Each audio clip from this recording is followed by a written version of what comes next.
Hello, my name is Amanda Lockhart and I'm an equestrian photographer, and I'm here today to give you some tips on how to photograph your horse.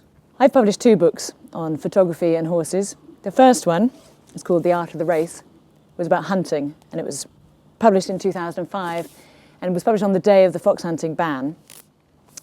And the second one, which is my latest book, is called The Art of the Race, which you can probably tell by the title, is about racing.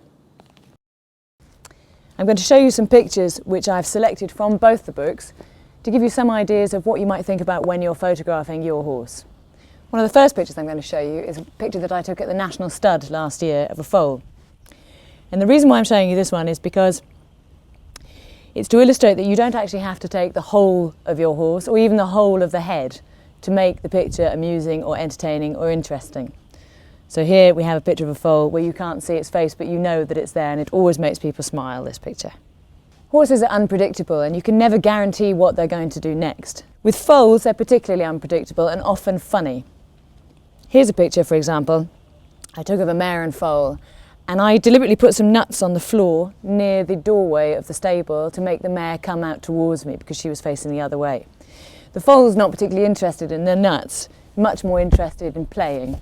So you can see from this picture, the foal grabs hold of the mare's ear as she's eating the nuts off the floor. One of the most important things about photography is lighting. And some of the best times of day to get a well-lit picture are going to be in the very early morning and in the evening. The middle of the day tends to produce too harsh a light to take good photographs. This photograph, I got up at 5 o'clock in the morning and I drove to a stud on a misty morning and hopped into the field. And I think this picture works because the horses are surprised to see anybody at that time in the morning and are much more curious than they would be if you go at your regular time. And also you get that particularly unusual lighting which you don't see at any other time of day. So it's worth getting up early, and if it's a good day, going out then and trying to take some pictures. Instead of just getting an atmospheric picture of your horse, you might want to get something which is humorous. And most of these will happen probably around the stable. This, for instance, is a picture which I took at Punchestown racecourses, and the horse is just being naughty, but it looks like it's reading the race programme. There are easy ways of getting your horse to interact with you, and most horses are quite curious. But if your horse isn't particularly interested in you, maybe try putting some nuts in your pocket or somewhere around your body that it might start looking for them. Get somebody to take a picture of you with your horse, very close up. Right, that's enough talking. Let's go and take some photographs.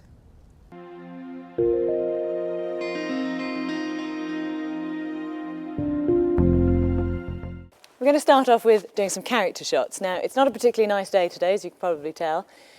So we are going to do these pictures half indoors, which means that horse and rider are going to be indoors and I'm going to be outdoors. Now, the good thing about this is this frame gives us a nice frame for our photograph anyway, which is always something worth thinking about when you're taking a picture. You want to think about how you frame it, and therefore concentrating the eye of the person who's looking at your photograph on what you want them to look at, which is the horse and rider in this case.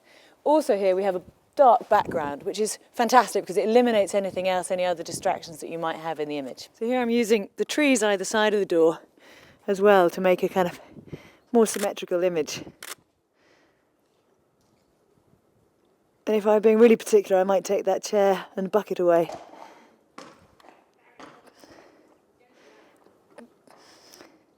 But we're not aiming for a perfect shot here, we're just trying to get a little bit of a character shot. See, that's just a lovely picture, without being a funny picture.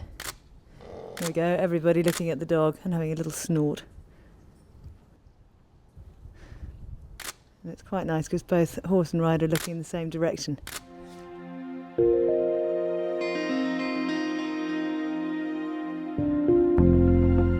We're going to start off talking about some of the character shots, which primarily were taken around the yard. So here we have 2 horses who, while I was waiting for the other shot, I just noticed they were having a little chat with each other. And then you can just see that the longer you wait and see if anything happens, this one comes along, gives them a little kiss with his tongue. Now I put them both in colour and in black and white, so you see the difference between the two. I'm a black and white person, so I'm always going to lean towards a black and white picture. It focuses exactly on what's happening. All you're looking at is the graphics of the image and the horses themselves. Particularly here where you've got a grey and a bay, so you've got a dark and a light horse, gives a kind of nice contrast within the picture.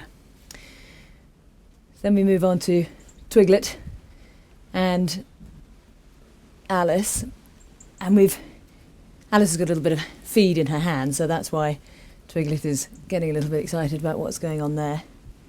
Once again, I put it in black and white as well. And you can see again how that works, just in terms of the graphics. Now here's a sort of much more intimate shot. So they're concentrating on each other and looking at each other. So this is another type of character shot. It doesn't have to be funny. Sometimes you're just looking at the two objects in your picture, the horse and the person, looking at each other or doing the same thing. Here again it is in black and white. This is a picture which shows the framing. So here we've got the framing of the doorway, which means that the light is focused just on the horse and the rider. And then we've also got it framed within this doorway, which concentrates you onto the action, non-action, concentrates you onto what we're actually looking at in the picture. Ideally, I would have probably left that light off because it's a little bit distracting within the picture. They're looking at each other, they look very relaxed, and it's nicely framed. This is exactly the same frame, but just to go wider and shoot landscape. Because you've got these two trees here, and as I said earlier, I might have taken out that chair and that bucket if I was being a little bit more exacting as to what I was looking for. But that gives a nice symmetry to the picture, and you can see again this interaction between horse and person. And there it is in black and white. And this is the other type that I was saying. So instead of looking at each other, the horse and person, in this case Alice, both looking out in the same direction. So you can achieve this by getting somebody to come along, maybe with a bucket of nuts, or just some sort of distraction and getting both to look at them. As we said earlier, today is not really the day for atmosphere pictures, so we're going to try and do some action shots. There's two ways of doing action shots. You can either freeze frame the action by using a very fast shutter speed, or try and get us across the sense of speed by using a slow shutter speed. Now most people won't necessarily have a camera like this, but on pretty much all digital cameras you can choose to set the settings manually. And once you've worked out how to set the shutter speed, I would choose one if you're trying to freeze the action of a 500th of a second or more, so 1,000th or 2,000th. If you're using a slow shutter speed, you can go down as low as you like, from a 60th down to a 30th. And the important thing if you're trying to do that is that you track the action with your hands and click as you're moving across the frame. And this will give you a sense of movement of the horse because everything in the background will look like it's rushing past. So obviously the key thing to have here is a background. You can't just do it against the sky. You do need to choose something like trees or a building or anything that's around which is going to blur into the background. So the idea is I pin a point on the horse and then I track it with my camera as it's going around, focus it on a part of the horse and then keep photographing, keep pressing the trigger because what of course you can't guarantee at any one stage is getting the positioning of the horse absolutely right.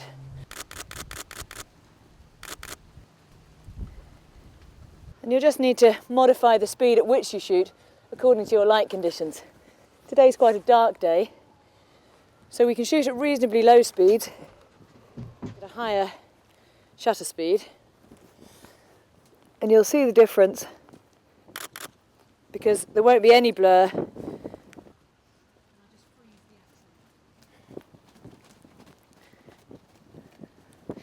On a dull day, if you're needing to increase the shutter speed, obviously what you'll need to do is to load a higher ISO in your camera,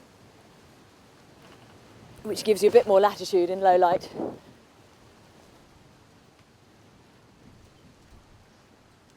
I'll freeze the action this time instead of having a blur.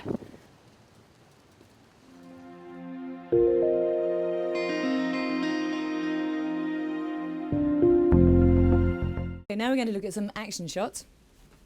Now there are various things to remember and two particularly different types of things you can do when you're doing action shots. One of them is try and give the sense of speed, and you can do this by using a slow shutter speed and panning across as the horse moves. You take your camera with it and press the button as you go. And the other way you can do it is use a faster shutter speed and just click the action, and that will freeze frame the horse. Now all of the ones I've got here, I think, are trying to show you that there is a bit of action going on, so you can see a blurred background and the horse is more or less in focus. There's the same shot again in black and white. This picture uses the image, the mirror behind, just to give you a double image, which kind of gives you a slightly better picture. Once again, you can see the graphics in black and white. Just enhance that. So, my top action tips would be either use a slow shutter speed and pan to get a sense of movement, or use a fast shutter speed to freeze frame your action. Obviously the panning only works if you're going across the frame and not towards. If the horse is coming towards the photographer or going away, it'll just be blurred if you go too slow. And that's it. Enjoy your photographing.